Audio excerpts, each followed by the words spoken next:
First, I'm joined now by Sky News contributor Kosha Garda for my panel, and of course, Labor MP, former Labor MP, past chair of the Foreign Affairs and Defence Committee, Michael Danby. Let's get into it if we can, Michael Danby. We're going to start with China. Two things I want to look at. One is who Daniel Andrews is meeting with, including people that Mike Pompeo says we shouldn't have a bar of. They have maligned interests. And two, the different readouts or the different take that the Andrews camp in China is putting on some of these meetings.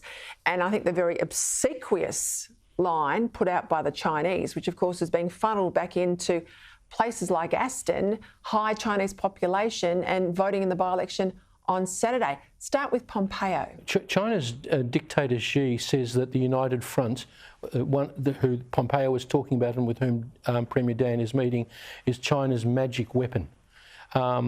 So it's to get as many international statesmen there meeting the Chinese and giving them respectability. And the context, Peter, is particularly after Xi has just been in Moscow saying with Putin that we're changing the world for the first time in 100 years and it's in our direction and we're leading it.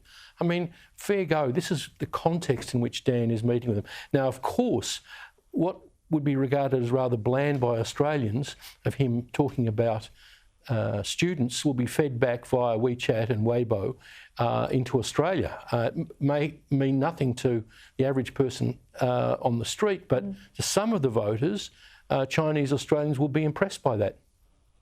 All right, let's go to this big trip by former President Barack Obama, always called a president even when they leave office in the US. Tickets are $895, sellout in Sydney. He's down in Melbourne tonight. It's police chaos outside of this building. Interestingly, in his remarks, and he's being moderated by Julie Bishop, it's a bit of a fireside chat, he complimented Xi Jinping. I'll use his words. He says he's forceful and confident. But on the way through, we had a crack at Rupert Murdoch, the crack at Fox News, and poor old Sky News even got a mention. Really? It's all, rolled into that, couldn't resist that. He was known for always doing that in the press corps, sort of being a little bit adversarial with Fox. And they're not used to it, right? Because the left has friendly media generally, and the Murdoch enterprises are one, if not the only voice on the other side. And so, he took a jab at that.